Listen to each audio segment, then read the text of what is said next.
हरे भरे जंगल के बीचों बीच एक छोटा सा गांव था जिसका नाम था सुखपुर। इस गांव के पास ही एक घना जंगल था जहां तरह तरह के जानवर रहते थे। लेकिन जंगल के बारे में एक अजीब बात मशहूर थी। लोग कहते थे कि वहां कहीं एक जादुई खजाना छिपा है जिसे पाने वाला कोई भी बहुत शक्तिशाली और अमीर हो जाएगा। लेकिन कोई भी उस खजाने तक नहीं पहुंच पाया था क्योंकि जंगल में कई रहस्यमयी चुनौतियां थीं। गांव में 4 दोस्त रहते थे, नीलू, चीकू, गिल्लू और पिंकी। चारों बहुत ही साहसी और चतुर थे। एक दिन गांव के बुजुर्ग दादाजी ने उन्हें उस जादुई खजाने की कहानी सुनाई। नीलू ने उत्साहित होकर कहा, क्यों न हम इस खजाने को खोजने निकलें। बाकी तीनों भी बहुत खुश हुए और अगले ही दिन सुबह सुबह जंगल की ओर निकल पड़े। जंगल में चलते चलते वे एक बड़े घने पेड़ के पास पहुंचे। जैसे ही वे उसके पास गए, पेड़ खुद ब खुद बोल पड़ा, रुको, आगे बढ़ने से पहले मेरी पहेली का उत्तर दो। अगर सही जवाब दिया तो आगे जाने दूंगा, वरना तुम्हें लौटना पड़ेगा। बच्चों को बहुत आश्चर्य हुआ, लेकिन वे तैयार हो गए। पेड़ ने पूछा, ऐसी कौन सी चीज है जो जितना बढ़ती है उतनी ही हल्की होती जाती है। गिल्लू ने झट से जवाब दिया, धुआं। पेड़ हिलने लगा और मुस्कुराकर बोला, सही उत्तर, तुम आगे जा सकते हो। आगे बढ़ते ही वे एक नदी के किनारे पहुंचे। वहां एक चालाक लोमड़ी बैठी थी। उसने कहा, अगर तुम्हें यह पुल पार करना है तो मेरे 3 सवालों का जवाब देना होगा। बच्चों ने सहमति जताई। लोमड़ी ने पहले पूछा, ऐसा कौन सा जीव है जो सुबह 4 पैरों पर चलता है, दोपहर में 2 पैरों पर और रात में 3 पैरों पर। पिंकी ने तुरंत कहा, इंसान।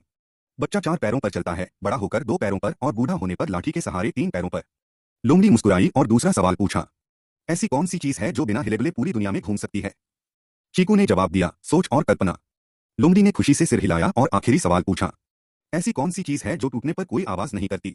नीलू ने तुरंत कहा, चुप्पी। लोमड़ी हंस पड़ी और पुल पार करने का रास्ता दे दिया। पुल पार करते ही बच्चों को एक अंधेरी गुफा मिली। गुफा के बाहर लिखा था, जो अंदर जाएगा उसे अपनी सबसे बड़ी कमजोरी से लड़ना होगा। बच्चों ने हिम्मत दिखाई और गुफा के अंदर चले गए। वहां 4 अलग अलग रास्ते थे और जैसे ही वे अलग हुए, उनके सामने उनकी सबसे बड़ी कमजोरी आ गई। नीलू को अंधेरे से डर लगता था और वह पूरी तरह अंधकार में घिर गई। लेकिन उसने अपने डर का सामना किया और हिम्मत से आगे बढ़ी। चीकू को ऊंचाई से डर लगता था और उसे एक संकरी ऊंची रस्सी पर चलना पड़ा। उसने डर को हराकर संतुलन बनाया और आगे बढ़ा।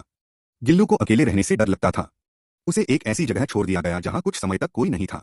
लेकिन उसने खुद को संभाला और आत्मविश्वास के साथ बाहर निकला।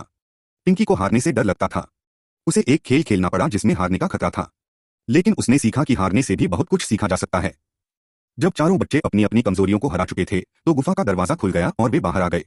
गुफा से बाहर निकलते ही बच्चों को एक चमकता हुआ बड़ा सा संदूक दिखाई दिया। उन्होंने उसे खोला तो अंदर उन्हें सोने चांदी के गहने नहीं मिले, बल्कि 4 कांच के गोले थे।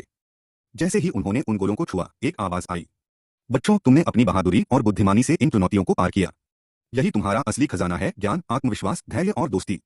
चारों बच्चों ने समझ लिया कि असली खजाना सोना चांदी नहीं, बल्कि वे गुण हैं जो इंसान को सच्चा विजेता बनाते हैं।